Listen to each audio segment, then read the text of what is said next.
Hi, guess who? Chris Sandeman. Back again for our special Sunday double feature. Sorry to be a little bit later than the 10 minutes before start time. I was trying to learn the lyrics to the Rocky Horror Picture Show, like opening song with like the mouth that kind of moves, because that's the double feature song, you know. Science fiction, ooh, double feature, Dr. X, ooh, will build the creature. But the rest gets complicated and I couldn't pick it up fast enough. So, Tage, brother, hey buddy. Michaela, did you already get a perfect food emoji already in before even the start of this? I might have missed it.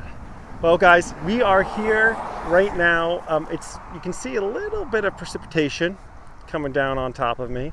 So if you suddenly get wet screen or wet camera, you let me know. I'll give it a quick rub down. It is raining, but guess what? We're at a farm, and everybody likes rain on the farm.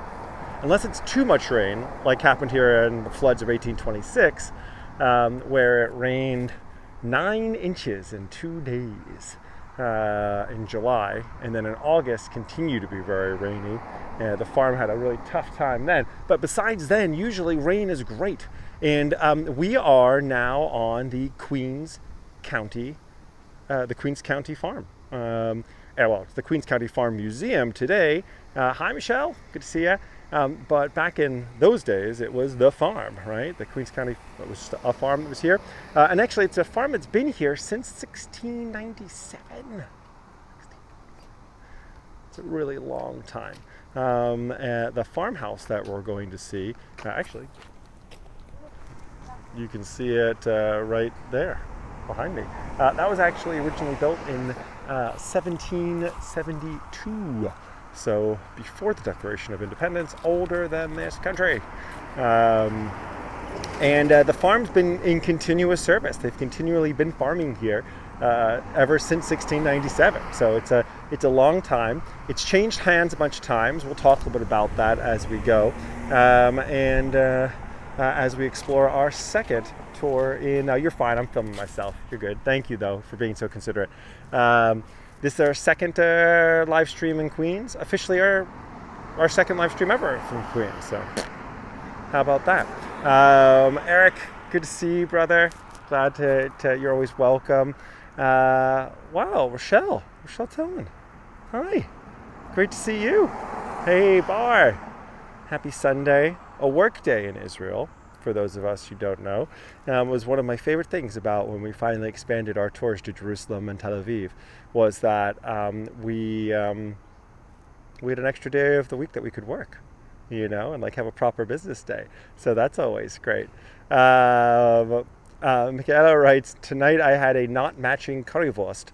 So not quite farm product, although that being said, they do have pigs on this farm. They grow potatoes here, I'm pretty sure. I mean, ketchup, salt, vinegar, tomatoes. They have tomatoes here. I don't know, you could almost make a currywurst work for a farm visit, I think, Michaela. So it's not that bad at all. In fact, a lot of those elements are indeed here. And hi, Rebecca. So, welcome back. Thank you guys for double feature. So here's the entrance to the farm, and as you can see, like, we are actually, it doesn't feel like we're in a farm, does it? It feels like we are like on a fully developed neighborhood, as if people really do live here. And in fact they do, because we're surrounded by the Queens neighborhoods of Floral Park and Glen Oaks. That's what's around us right now. And on the weekends, hi Mila, thanks for joining again. It's great to have you back. As you can see, they actually are open 7 days a week from 10 a.m. to 5 p.m. It's free to be able to come in unless there's like a special exhibit or some sort of special event which is taking place. And they also have a farm stall here, which we're going to be able to take a quick look at. Uh-oh. The inside of my shirt looks like really quick. Oh, hey, Rebecca Stewart. Hi. Good to see you. There you go. See, you got a wave. And Nikki, mwah, good to see you. Guys, I just had my first great kind of combined chat with Nikki and Ross. And their accent doesn't really come through in the typing that they write. Although, you know what? I wonder, Nikki, Ross, when you guys read things, do you hear a Scottish accent in your head? Is the accent like that other people are writing? Like when Michaela writes something, do you hear her speaking with a Scottish accent or with a German accent? I'd like to know. I'm curious about how that works. So like I was saying, thanks. Do you guys mind if I film the farm stand? Yeah? Oh, awesome. Great. These guys have all sorts of produce and they're open Wednesday, Thursday, and Friday from 11 a.m. to 3 p.m. and then again on Saturdays and Sundays from 11 a.m. to 5 p.m. Look at all this beautiful produce, and 100% of it grown here on the farm. Is that accurate? Yeah. So Joyce and I, we're seasonal farmers. Hi. So in the mornings we harvest from 8 to 11, and then we come here and we sell our produce, but we also have other farmers that just do like weeding and seeding and planting and greenhouse work. All super important aspects of making a working farm. Yep. So this is what we do from Wednesday to Sunday. Thank you for doing that. Yeah. I think a lot of people have lost touch with the fact that like so much of the like horticultural history of New York comes from this ultimate fact that we have to eat. And it's something that everyone needs to do. It's something that unites all human beings. Like eating is something we have to do. And like the creation of diverse food and farm products is something that goes back as far as like New York's earliest histories.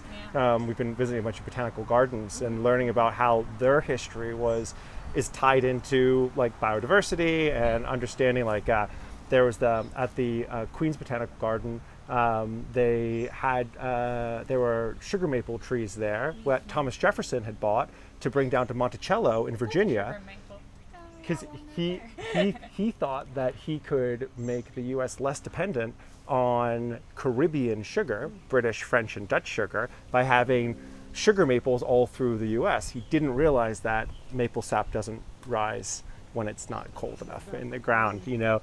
But like it was all part of that experimentation. So.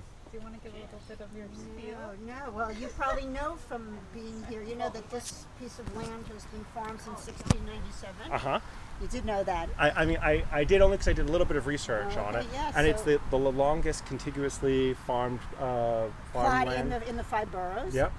This farmhouse building behind us is from 1772. It's not it's not the first structure, but it's been here for 300 plus years. And is that part that extends out the back, was that the extension from the 1880s? Yeah, I think is when they did. It goes straight back. Yeah. I believe now we have close to 50 acres here. Talk about the beehives. Oh. The apiary, as it is? The apiary. Uh-huh. Yeah. They have. Did you go to the apiary? I walked by it before, and I'm gonna go over there and film a little bit as well now, because it is the largest apiary in New York City for sure. Right, and there's apparently 2 million bees living there. Amazing. Which is amazing. And I don't know if this is totally true, but what we've been told by our fellow farmers is that during the pandemic, a number of buildings in Manhattan and in Brooklyn didn't have people to maintain the hives on, they had all these rooftop rooftop hives, beehives, apiaries, right? And companies were, it was like a trendy thing to do to have a hive on your building, but they didn't have people to come and watch them during the pandemic. So they brought them here. Wow. So that's how we got this huge. That's really valuable. Huge, I mean, a beehive is not. No. I've lived in California for a bit, and it was common that people would come and steal beehives. Yeah. If you were a private bee bee tender, beehiver, Yeah. beekeeper. That's what they are. They're Beekeeper. beekeepers, and you had to watch out because people would come in the middle of the night. They could get real money for a beehive. I So heard it's something really, about that once, that people like hijacked a bee truck or something. I once read an article about that. No, like somewhere down in the south that they were doing that. But it's so we had our first honey harvest this past spring, and they're actually selling it in the store now. So that's so it's very, as we say, hyper local because it's 200 feet from here. So you're. Is the store open till 5 o'clock as Yes, well? it is. I mean, I get some honey on my way out then. Yeah, it's it's a cool thing, and it's really delicious. Yeah, it's Yum. not like, as sweet. right, but it It's has not- like a really it's very savory. It's delicious, but it it helps our land. Yeah. And it's a cool thing, and I- it's I've- helping the environment. I found the apiary and also the composting area both really impressive here. Yeah. I mean, it's Yeah, no it's joke. crazy. So Yeah, and it's amazing how many people who just live in the area now have gotten into the habit of bringing their compost here. here. And, we compost all our own things, but Sure. people come in with their little bucket and they drop it into the compost, so it really helps us. So it's great. thank you People are guys getting for it. sharing some knowledge and your time problem. and that's for great. connecting that us you're, to our food Yeah. more closely. It's super love important. that you're paying attention to it. Yeah. It's so valuable. Well, if you're gonna mix like plants and horticulture and food together with history, then I'm there. Yeah, and what's so I appreciate cool it. Also about this place is that we don't use no sprays. It's all organic. No fertilizers, no herbicides, no nothing. So you're just really getting the pure, and with our own compost. So it's like you're getting the best stuff. We Love also it. sell our own yarn from our alpacas and our sheep. sheep. Ah. So we have a shearing show. I wasn't sure why the alpacas were here. I thought they were like defensive alpacas, but they're for harvesting. They're like They're very cuddly. they're Actually, very cute. They'll open the fence to the wolves and let them into the chicken Yeah. coop if it came down to it. Yeah. earlier in the spring there was a shorning day here, and they shorn the sheep and the alpacas, and actually they make yarn and it's sold in the farm store also. So it's Yeah. pretty cool. So Awesome. it's like what goes around comes around. Use the whole Yep. thing. Yeah. Yeah. Awesome. Love you guys. All right, Thank you. thanks for coming. Appreciate it. Bye. Thanks very much. See you Bye. later. Bye. Aw, guys, how nice was that? Sorry to ignore the stream for a second. I hadn't expected those lovely farmers. They're farmers. That's who those two people are. I hadn't expected those lovely farmers to so kindly want to share so much knowledge and information with us. That was not set up. That was just like all of a sudden that just happened. So I'm just going to go back really quick to it. Nikki wrote, when a German types, I think German, but everyone else is Scottish. I love that. Lorraine, thank you for the farmers and I think that those are sheep or those are cows. Thank you for the cows. Tage, loving the produce reminds me of my countryside area. Loud up, Chris. Hi, Anna Maria. Good to see you back again. And Bar, are there any maple trees there? Yeah, this is this is actually a she just pointed to it. This is apparently a sugar maple tree. Oh, sorry, facing the wrong direction. This is apparently a sugar maple tree. That's what I do on the other side of the screen, but I think the camera's facing the other direction. Yep, Lorraine writes, love these two ladies. Me too. Great, Tage, Michelle. All right, perfect, good. We can continue now. So let's head over here. We're just gonna do a loop. Walking underneath an apple tree right now. I know because I'm stepping on apples. You can see apples on the ground over here. But we are headed over here in the rain. What is this? This isn't rain. Sunny day in Scotland, right? I mean, it's not a sunny day in Scotland necessarily, but that was always the old joke that even rain is kind of a sunny day. But I wanted to show you guys here, right, Bar? They were so nice. They were super nice people. I'll have to go back and give that maple tree a hug. But right now I wanted to give this cow a hug because Michaela asked earlier on today whether there would be any cows on our farm visit, and sure enough, here's a moo friend right here. Oh, a little further step. If I watch too long, I'm sure it's going to poop or pee for us, something like that. A lot of people don't know this, but I grew up on a farm for the first few years of my life. And predominantly, it was a cow farm. Lots of coos, lots of cows. It's always been interesting to me that Scotland, you have the hairy coo, that big kind of hairy cow with all the facial fur. And then coo, of course, is the word for cow in German. So some crossover in language there. Pretty neat. Now there's another cow in the background. We'll see if we can't get around to the other side for him. Jeanette says, my running path is overwhelming with blackberries and apples at the moment. Oh my gosh, I would be a terrible runner along a blackberry path. I would need to stop often and eat the blackberries. Here we've got a couple of chickens, and before there were a lot more chickens, but now that it's raining, chickens aren't dumb, huh? They're like, yeah, it's raining. We're gonna go inside. We're gonna go into the chicken coop, is what they would call it.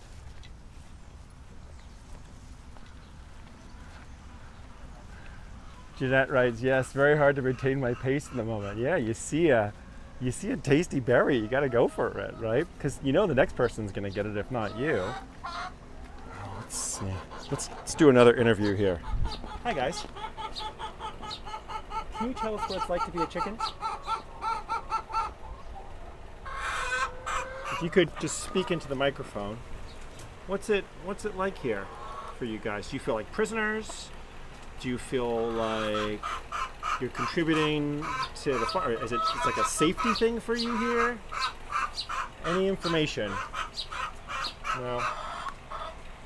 But you guys can see into this. Hey Diana, welcome. Good to see ya. Sorry for having a little bit of fence around this, but you're looking into a chicken coop. And if we had the smellometer on right now, you could smell the chicken coop, because definitely smells like a chicken coop. That's their door in and out. And actually you can see where their laying area is. Look, there's an egg.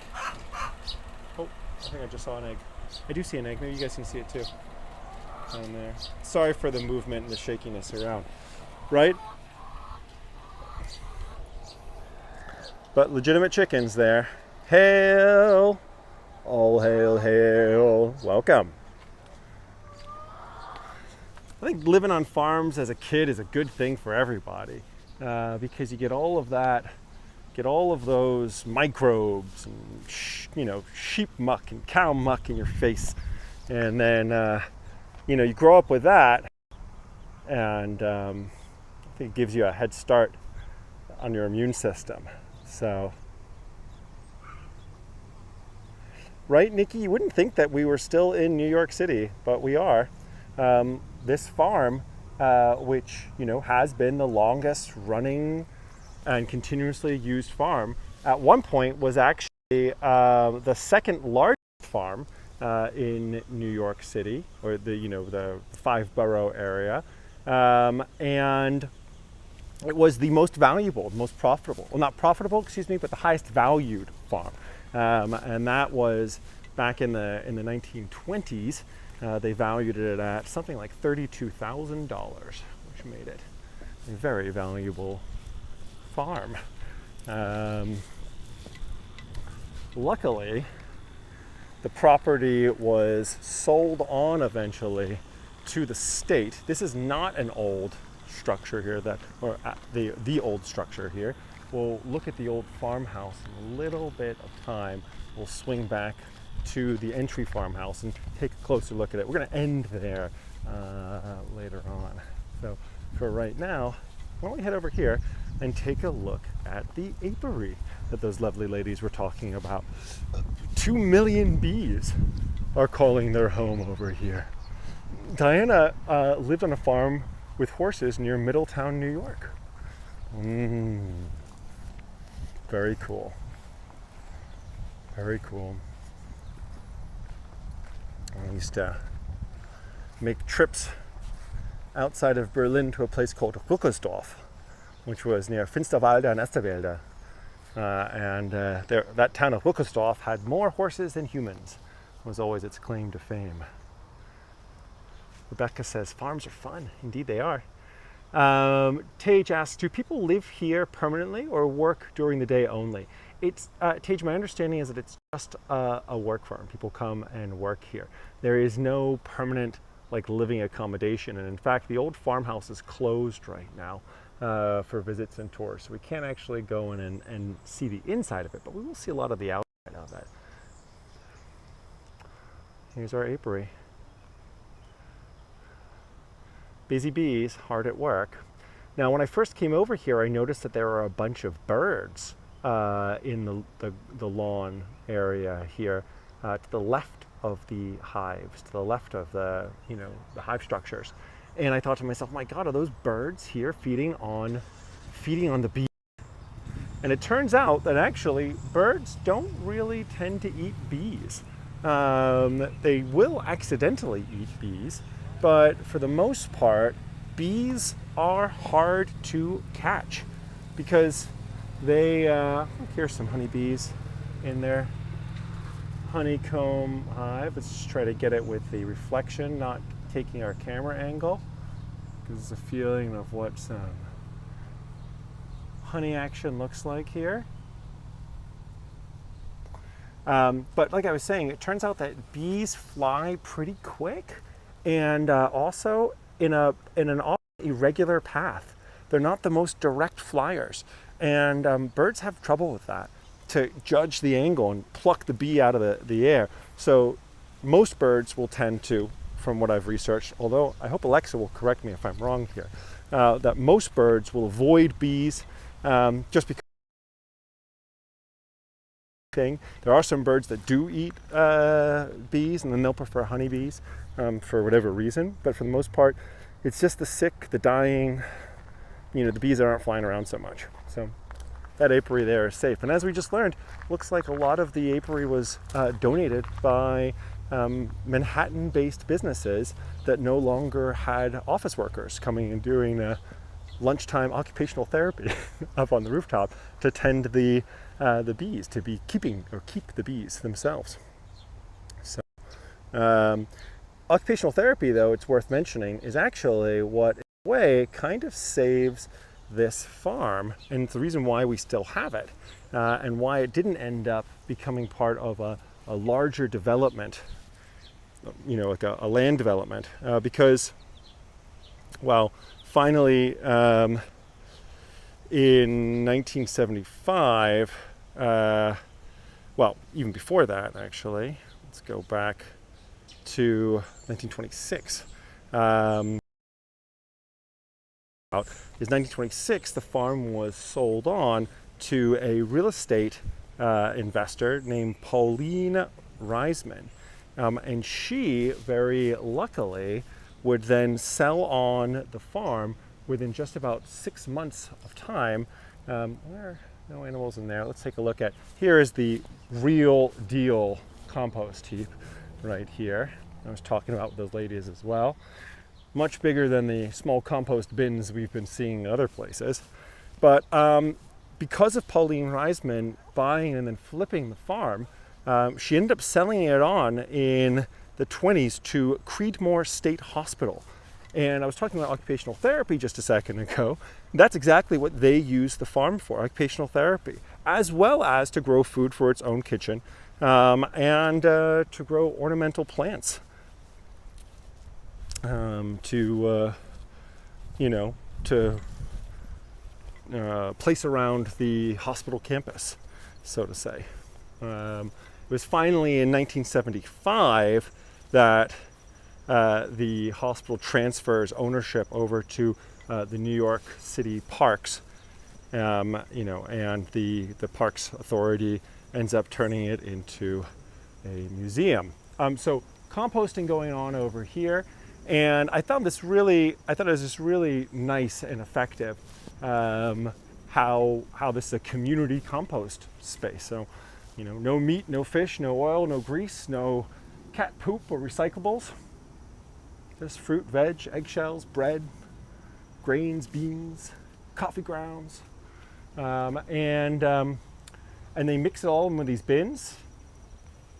And then they use this soil on this organic farm. So there's an argument here. It says, why compost? And I think this is so neat. Compost benefits soil in numerous ways. It improves structure, promotes water retention and airflow, prevents erosion, adds nutrients, boosts biological activity, grows healthier plants with more resistance to pests and disease. And the cherry on top, composting diverts organic matter from landfills, reducing our carbon footprint while making excellent use of valuable resources. How cool is that? On needing to have a small compost bag at home for composting. It's just crazy not to free and get that compost to farms, which are then reusing that organic material to make healthier soil for us ultimately. You know, it's a way to do our part. Jenny G, thanks for the purple heart. Always good to see it. You know, I watched for it. Oh, look, wait. Pretty sure. No way. Look at that. I've seen this emoji before. It turns out it's not just an emoji. There are real eggplants out there. Fancy that. Here, let's head out past. We're going to loop back all in that direction in just a little bit. But for now, let's head out towards, hi there. Let's head out towards the children of the corn. We've got some cornfields up here in front of us. And now I've only walked around this farm for a little bit one time myself. I may get slightly lost, but yeah. It's not that big, even if there's only so much that you can really reach. It feels like a little bit of Indiana right here in New York.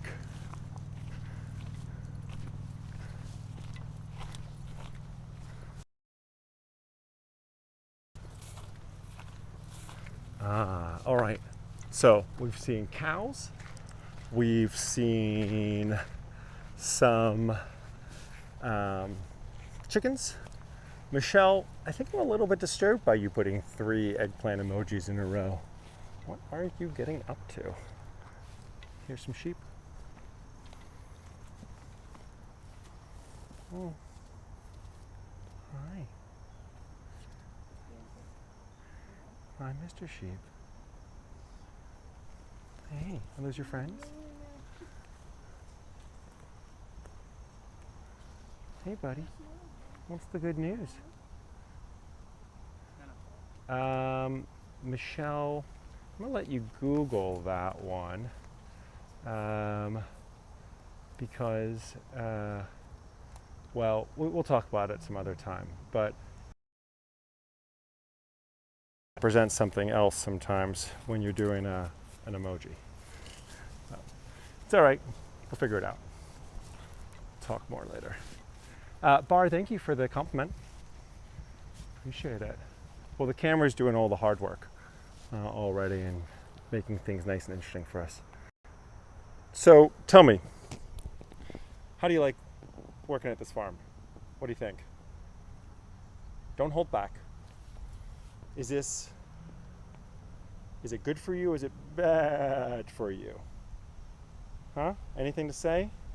All right, you keep silent if you want to. That's fine. No problem. No problem. The sheep didn't have much to say. But this one is pacing me now. You're gonna give me the silent treatment and then you're gonna follow me the whole way? Is that how it works?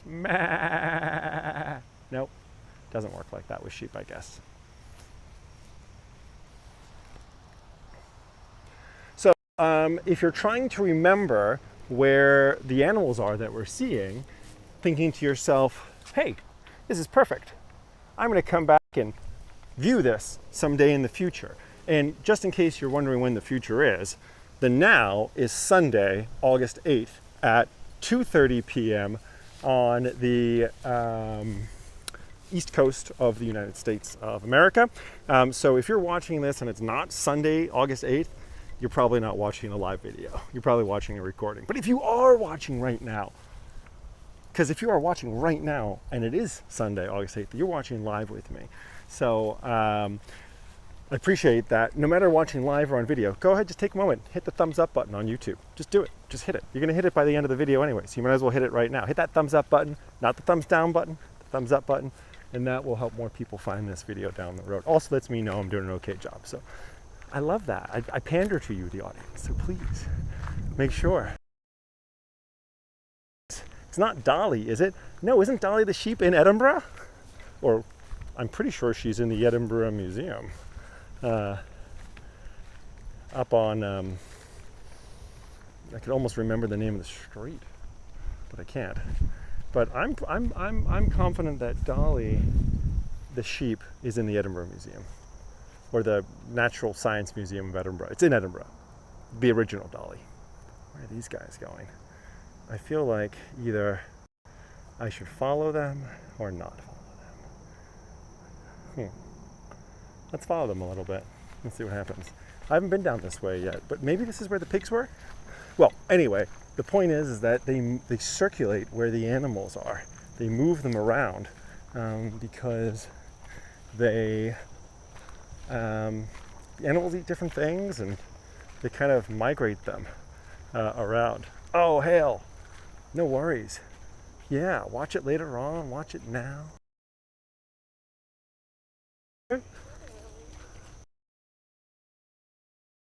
Stuff.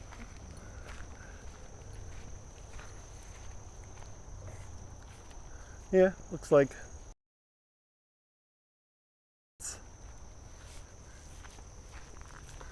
I mean, somebody really hates mailboxes, okay? Like, give me a break, guys. First of all, why would you have that many mailboxes? And then why would you steal all these mailboxes and then hide them over here? Just seems like a bad choice. No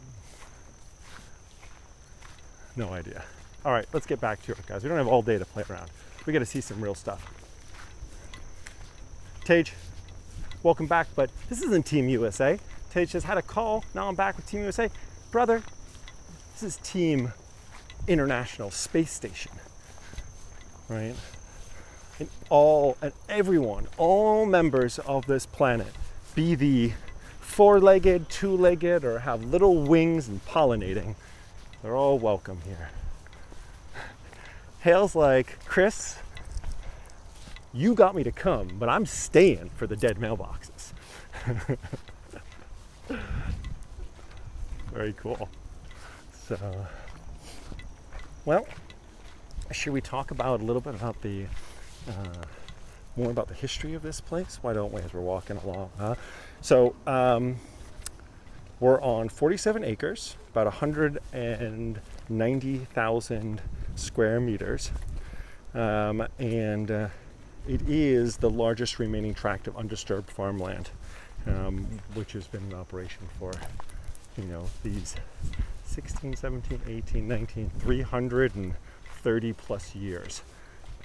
Alexa, you yourself are a wizard. You know this. You cannot be too late or too early. When you arrive, it is always exactly on time. So you're welcome. Welcome here. Happy to see you. As we explore a little bit, you can rewind at one point if you want to see the cows, the sheep, and the chickens. But pigs and alpacas still to come, as well as the old historic farmhouse. So, and more surprises, no doubt, as we go. Things that I have. This is where, pretty sure we've got some goats down. Oh, other chickens. More chickens. Hello, guys. Thank you for being outside, unlike your other chicken friends. Tell me, do you have anything to say for yourselves? And are you all clones of one another? Because unlike the chickens I've seen so far, which were notably different, you all look like you are the same chicken. can I just get an audience participation here? You guys see these chickens too, right? It's not just me. I'm not the only one seeing all these chickens that look just like each other.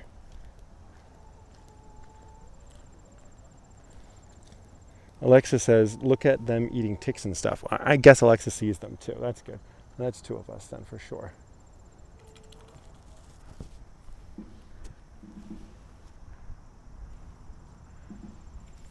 And Tage, you talked about a twisty tree. Sorry if I missed it.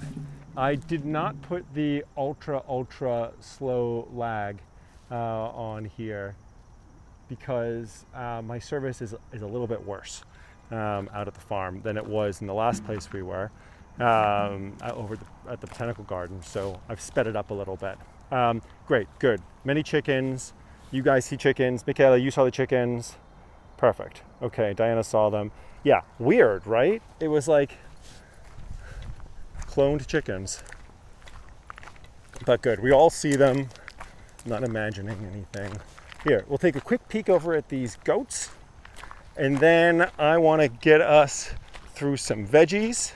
We're going to see some okra. We're going to see some summer squash. One time I went to a farm up in Vermont and I saw broccoli. And if you let broccoli go too long, the broccoli goes absolutely nuts. And each of those little like parts of the broccoli, you know, that you kind of chop up, and the darker green parts, those all kind of grow out and extend and they flower. Broccoli left to grow in the ground looks like some Martian alien creature. But we're in the middle of the summer here right now, so the veggies are still kind of coming into their own. Look at this. It's a goat house. Hey. What's up, goat house? What's up, goat? I feel like it's really unfair for goats because I can't look at a goat and not think of the devil just a little bit, you know? And I guess snakes as well, goats and snakes. But that's the Catholic in me. Tage writes, in Manhattan, they set up farmers markets in road. Do you go? Yeah, sometimes. Look, to be honest with you, farmers markets are, they're expensive. Whoop. Other goat house. Come here, goat. Get in here. Yeah, they are a little expensive. So you know, they're great. The quality of the food is great. Organic food is great. But like, let's just face it, supermarket food is cheaper. So I would say that pre-pandemic, I did go to farmers markets, and during the pandemic, with tourism being what it is, we all had to tighten our belts a little bit, and I am not such a farmers market shopper anymore. Yeah, angel goats, guys. That's it. These two goats, I saw them earlier on, Goat House 1 and Goat House 2. And even though they have udders and they don't have horns, I'm thinking they're female goats because of that, they were going up on their rear haunches and headbutting each other. And I thought that was just a male goat thing, but either those female goats are like double eggplanted, triple eggplanted, or and they're male goats with like a lot going on, or female goats also headbutt. Hello. Hello, my friend. You guys can't hear him the way that I can, but he is making the noises of the telltale Wilbur.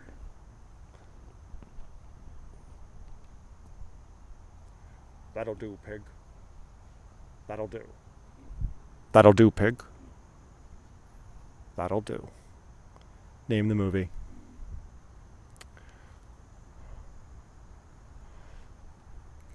It is just a pig, but his face does feel kind of warthoggy to me, like without the horns coming out. But there's something like a side beard He's got like a side mustache.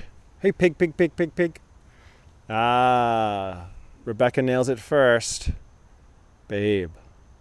That's right.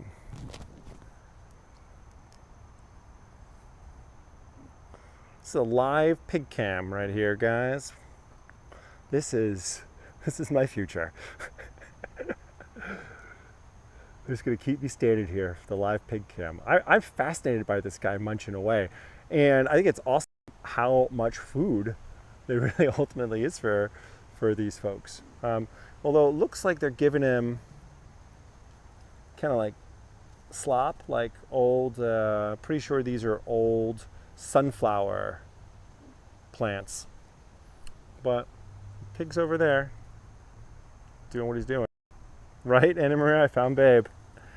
Anna Maria says over on Facebook. Okay, so I came along down that path before, and it wasn't so interesting because this road that we're on right now is actually the hayride road that they would use to. They do organized hay rides, $5 for a ride on the hour every hour, and they do a big loop. Now I walked it before.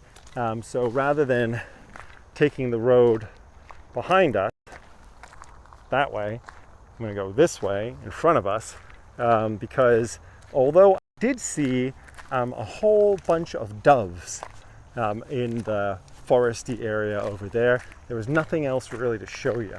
So I'm going to continue instead back in this direction, show you some more farm.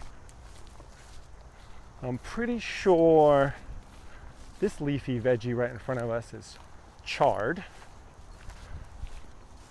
but luckily they have, might be completely wrong about that. Luckily they have little signs over here. I think it's actually probably okra, isn't it? Am I wrong? Yeah, no, it's okra. Okra. That felt chardy to me. So neat, it's a real working farm.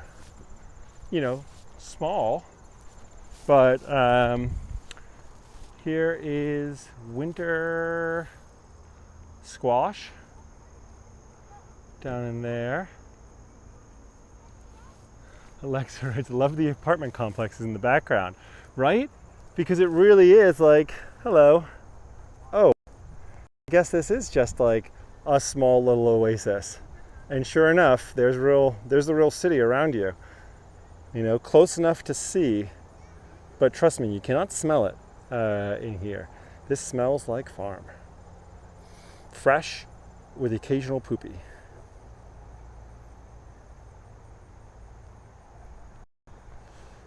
Tage asks about the kale trend bandwagon. Tage, I'm a kale fan. Kale and spinach both have high amounts of protein in it, and I've been trying to shift my diet to less carbohydrates and more protein without having to eat animals. So you want to look for those types of veggies like kale and spinach to help supplement that. So this is kind of a cool little exhibit here that they've built up. And it's from Aaron Assis, and it's called Illegal, well, he's from Illegal Art, I guess, is the club or group, the art collective. And this is Share a Message of Hope with the Land. Artist Aaron Assis and the Public Art Collective, Illegal Art, present this interactive art installation featuring sculpted walking paths within a meadow. Using pieces of botanical seed paper, visitors are invited to share messages of hope with the land to inspire a better future. Each message will be buried into the earth by a wooden stake adorned with streamers, cultivating a sense of connectedness to the land and to humanity. Thank you, Queen's Council of the Arts, for making this project possible. I walked through it to that little kind of benchy thing over there. Not benchy, that bridgey thing the bridge to nowhere goes up and down, and the view from it is not spectacular. You don't really see anything else, and I was hoping that maybe you'd see the messages on these white stakes, but they're actually under the ground, so didn't get to see them. Although, as you can see, ready for more. If you guys have a message that you're ready to have planted here, then good to go. Also, if there is a vampire apocalypse, right? Now you know where to head. You want to head right over to the Queens County Farm Museum. Plenty of protective stakes right here. So, farm and anti-vampire. Both at one time. I'm sure that's not what they were intending, but boy, did that just look like, you know, the Center for Anti-Vampirism. What do we have over here? Oh, this is kind of fun. We've got rhubarb down here.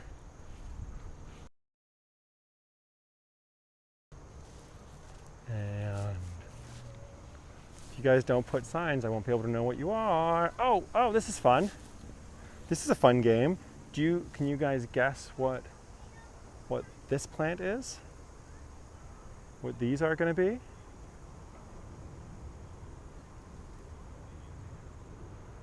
Ah, the G's. Thank you, sister. That's a great idea.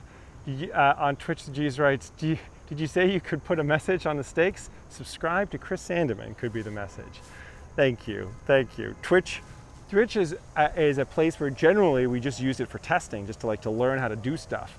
In the end, it's great to actually have people be there as well.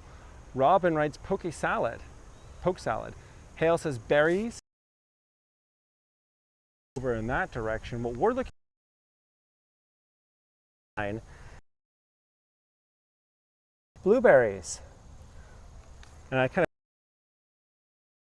of blue at all. They're quite green right now, but apparently, will they blueberry up? Or actually, is this a different plant back here? Is it the same plant? Is this the same? Because I can definitely see a blueberry on this one. I wonder if they've got, are these the same plants? I don't know. No, I think these are all blueberries on this one. All right, but strange. You know what, guys? I don't think we should trust the signage here, because the sign here, this looks like the same plant as that one there, but down here it says,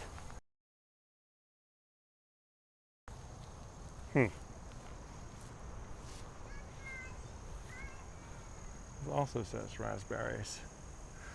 I wonder if they just randomly assign posts. That's more like thistle. Gosh. Well, I really have to hope for no zombie apocalypse or vampire apocalypses, because if I had to start farming my own food, I would be very confused as to which was rhubarb, blueberries, or raspberries. Apparently, here we are looking at asparagus. What do you think? No, I don't know. Poison sumac. Poison sumac, writes Hale. Thank you, Hale. Touching that one to sample it and see how it is. Alexa wrote before, sorry for not responding right away, that spinach is really good, but don't have of oxalate, and that's not, well, mix my spinach intake with my, it's good to know.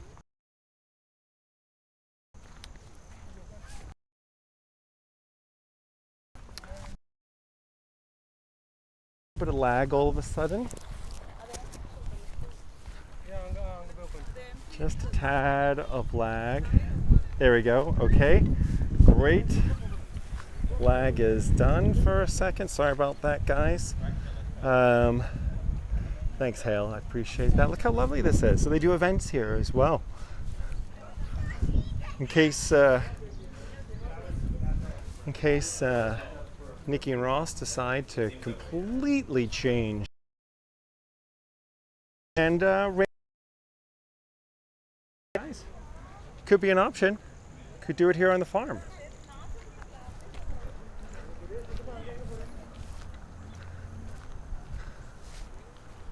All right. Yeah, great. Thanks, Alexa, for the feedback there. It was just for a second. Generally, we've been doing okay right now on this stream.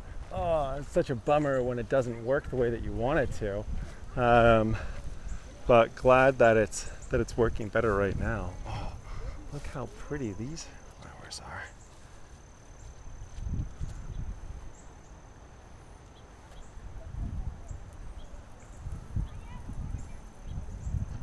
Good point, Nikki.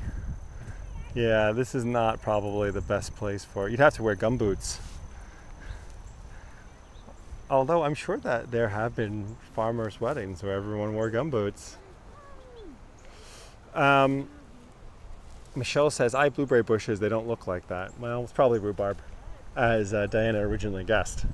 And Tage asks, how would you describe the vibe there at the farm? I'd say it's very chilled out. And a little bit kid-friendly. And even the kids are pretty chilled out.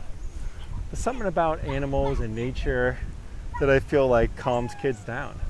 Oh, it's a good thing.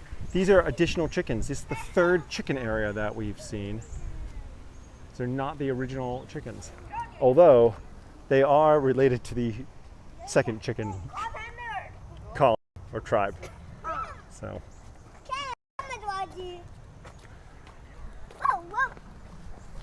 And here we go, farmers.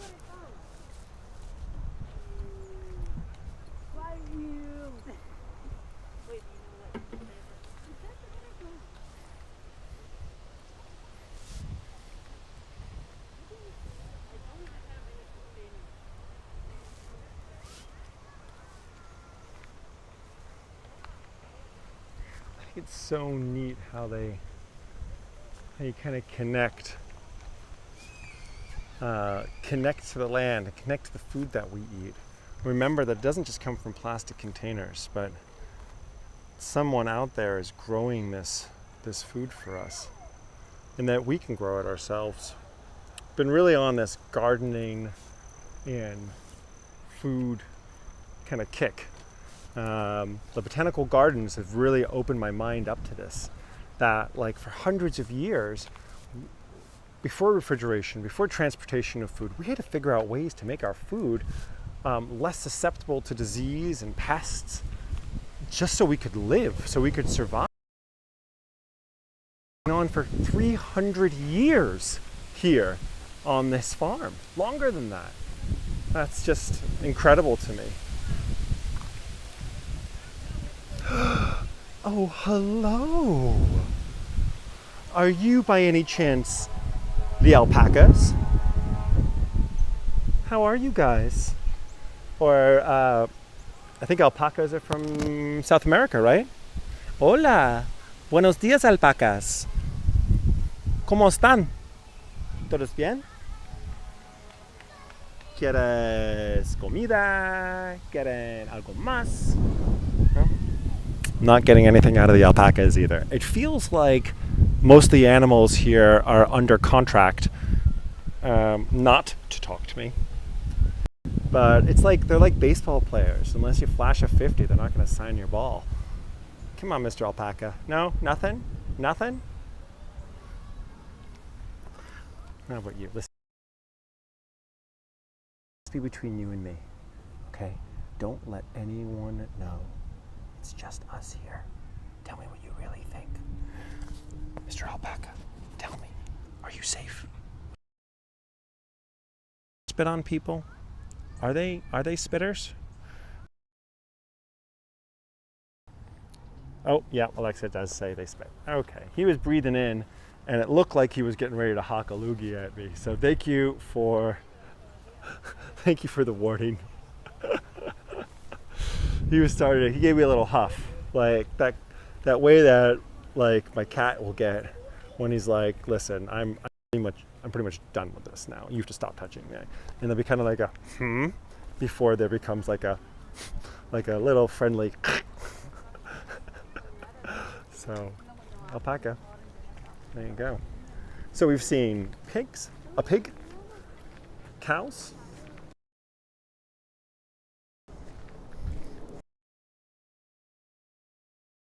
We did the sheep, so and bees. 7. It's not bad. It's pretty good. Well, we're coming up on an hour, and I promised that we'd get to the farmhouse. So let's go over to the farmhouse and take a look at this place before we wrap up with our science fiction double feature. Anyway, really quick detour over here because I'm pretty sure of these old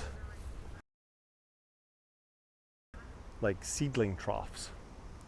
In fact, can we slip around? Oh yeah, let's do that really fast. All right, 2 more things to see, which means we need like 8 minutes. We definitely can hit the farmhouse,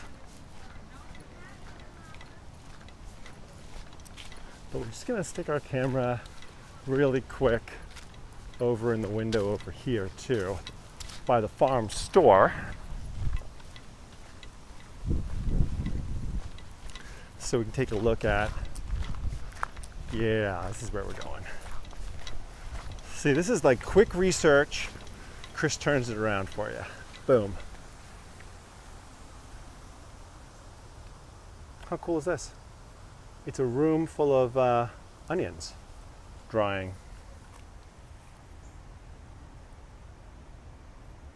Hale, take care. Thanks for saying goodbye. Thanks for stopping in. Give a big hug and a high five, and whatever else you do with Jim. From the hug and the high five from me, And we'll see you later on. See you on the next time. Thanks for stopping in. Gosh, you're very, very welcome, Hale. It was fun, and you add to it. You always lift my spirits when you come, so I really appreciate it. I really appreciate it. Lorraine, yes, you can touch the animals, although like I said, you might get a alpaca loogie in your eye if you do. This little greenhouse space here looks like it's for seedlings. What does this say? Belezia? Belezia. I don't know what Belezia is. That one says Astro. They're probably varieties of some plant that I do know the name of, but Belezia and Astro.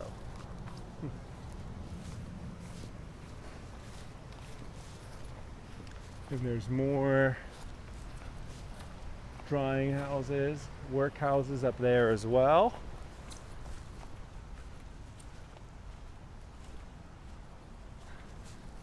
The Hall of Onions. Let me swing this way.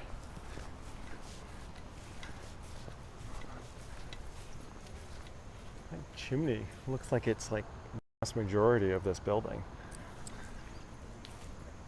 I wonder if that was, maybe historically that was the old kitchen space, separate from the other building over here, which is where we're headed to.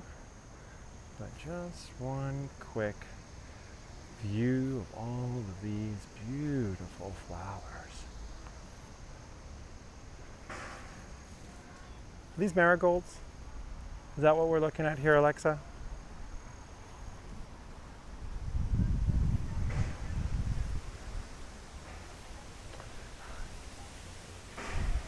And here's the old farmhouse, back from 1772. Looks like it's in a little bit of disrepair.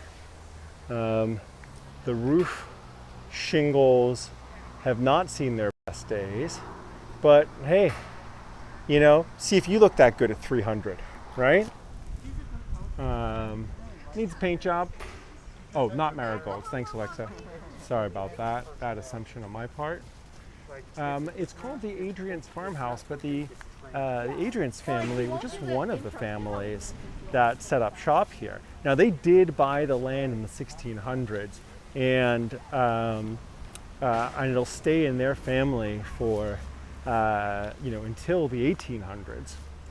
1808 is when they finally sell it on, but it's named after them, even though it would have been, multiple people out there using it. I think this is really neat.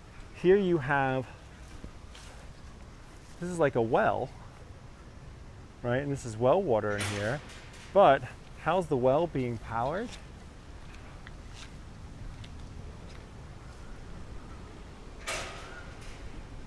You can hear it. It's by this weather vane. Is that what that is? Like a giant weather vane, kind of wind powered. And it looks like it's like an oil spigot almost, but it's this motion, this thing that's moving up and down, is creating the pressure to be able to make the water work. It kind of pumps back down again. I think it's really cool.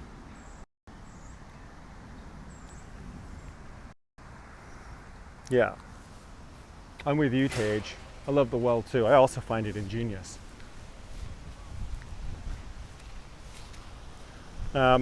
So, let's see. What do we want to know about this? Let me go through the timeline real quick. So Jacob and Catherine Adrians, the Adrianses were here from 1697 through to 1808. And they passed it inside of their family for a while until finally in 1808 it was taken over by John Benham.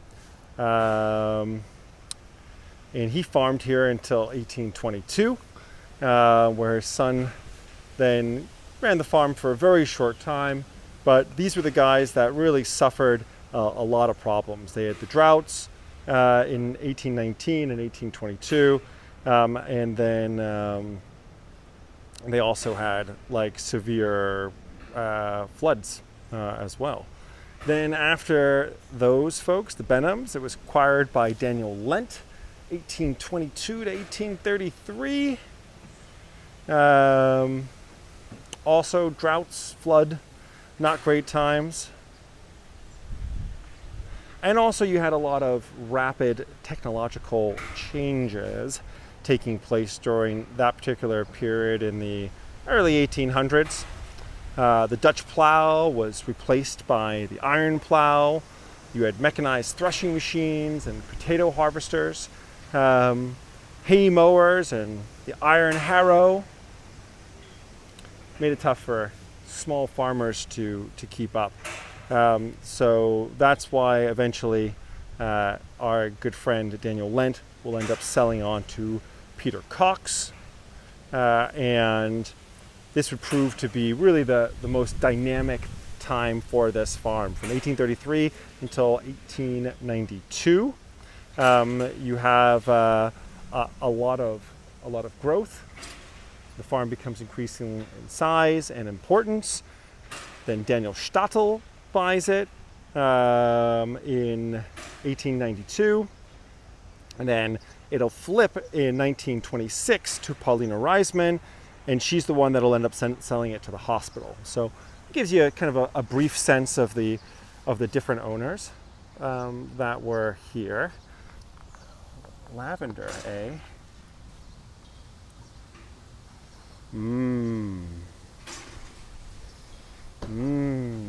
Oh, that smells lovely. You can really... It's such a great smell, lavender. Wish you guys could smell that with me. Over here, sea lavender. Sea lavender. It still smells a little bit like lavender. Not as much though.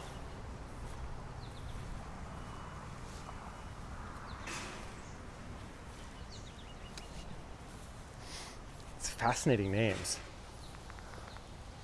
horehound. Okay. Here we're looking at mint. I can tell that before I even get to the sign. Different types of mints. Oh, this is so much fun. It smells so intensely of mint, so much more intensely than the lavender did a second ago. Here we've got oregano. Is that you? Which one is the oregano? Oh my God, it smells like a pizza. Just making me hungry. Here we've got wormwood. And over here is rue. My hand now smells like a minty bedtime pizza. It's the best way to explain it. It's like slightly sleepy, slightly Italian, very minty. Cat mint. Meow. Is that mint for cats? Germander.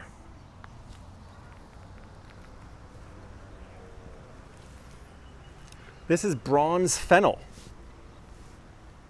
Let's see if it smells like anything. It does. Smells like fennel. Minty bedtime pizza.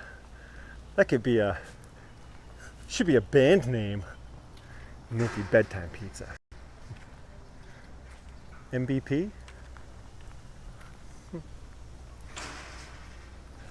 Yes, Elgato. Elgato does not like too much. Doesn't like it too much. Eventually he gets too frisky. He friskifies. And then he goes a little bit nuts on you. Oh, cat mint is catnip? Really? I did not know that. Very cool. I've learned something new. Right? Learned something new. Well, this house is a little bit worse for wear. But you can see the original part of the building here, 1772. Seems like a lot of overhang, but apparently it's a mixture of both Dutch and English styles from the late 17 through to the 1800s. And this section is the part which was expanded out in the 1800s. So, and it does seem a little bit different. A lot of chimneys though. 3 chimneys for an old farmhouse. It means they weren't the poorest people out there. It's a fair amount of chimneys for the farmhouse. But considering how much land they had, it's not a very big space for the whole family to live in. So, and we almost missed it. Right over here. It's an old-timey dinner bell. Well, all this talking about food, I don't know about you guys, but I am ready for lunch. Which makes sense because it's 3 o'clock my time. So, time to get a bite. Thank you guys for joining along. Sorry I've gone a little bit over an hour here, but hopefully it was worth it. We saw a fair bit of stuff, and you visited now the oldest farm in all of New York City. Over 300 plus years old, continuously farmed, one of the most important farms in its history, as well as a place that continues to be, I think, part of the community. And luckily it's safe. It's not going to go anywhere because this is also a protected landmark as of 1976, I think, is when we went to protected status. Luckily, because of that lady developer, the real estate investor who turned it over to the hospital in the early part of the 1900s. So we've had this space here and protected for us to be able to enjoy and be able to visit. So you guys are very, very, very welcome. Tage, thanks, man. Good to see you. Thanks for spending time. Diana, always miss you. Always good to see you. Thanks. And Jenny, I love that purple heart. So much appreciated. Oh, and how about that? My phone just gave me the low power warning from our double feature.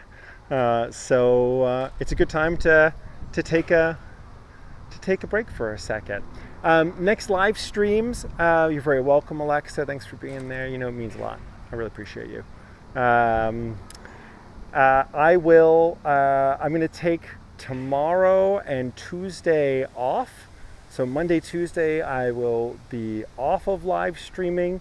And then I'll be just like kind of preparing for future live streams. And then I'll be posting again very soon when our next live streams are coming up. I think probably Wednesday, Thursday, Friday, Saturday, Sunday is what we'll aim for. And but Monday, Tuesday, guys, tomorrow and the next day, I need a quick break just to work on the other like incredibly fun work that is all there and about. I will enjoy my bedtime minty bedtime pizza. Thank you, Alexa. Appreciate it. Michelle, eggplant parmesan for your lunch. Well, send me the emojis of how you work that out. I'd appreciate it. Rebecca Stewart, 1, 2, left and right-handed waves. Mila, mwah, thank you for being there. And Maria, always, of course. No, thank you. Thanks for joining. I wouldn't do these tours if you guys weren't watching and joining. So it makes it all worth it. It's a team effort, right? Do it together. And very, very much, Nikki, thank you. And I am looking forward to meeting you and Ross in person. So I will undoubtedly, the decision has been made, guys. Whatever else is happening between now and the end of August, the beginning of September, I will be in Scotland, going to celebrate the nuptials of two of our most prolific and regularly attending community members, part of our family here, Ross and Nikki. So that'll be great. It'll be great to get back there generally and to celebrate with them. So Diana, thanks for the smiley face, and Maria, please come to New York next year. We will be here still, and looking forward to your visit. So Lorraine, you're very welcome. Thank you for the thumbs up. I appreciate all three of them. And Michaela, we'll talk soon. I'll get that address and we'll figure it out and make it happen. Maybe even be able to show a little of the event to the team. So if I say goodbye and hi to everyone, I think I did. Well, if you're still out there right now and I didn't say goodbye or hi to you, I'm sorry. I'll make sure to do it next time. Don't hesitate to leave a comment down in the comment section. And thanks for this. It's my first doubleheader live stream planned, hour, and we made it. So, ciao for now. It's Chris Sandeman signing off from Queens, New York. Another borough. Well, see, I was going to say we should go to the Bronx and we should go to Staten Island to hit all the boroughs, but they're not on Long Island, so we'll have to wait till the week after. We'll figure it out.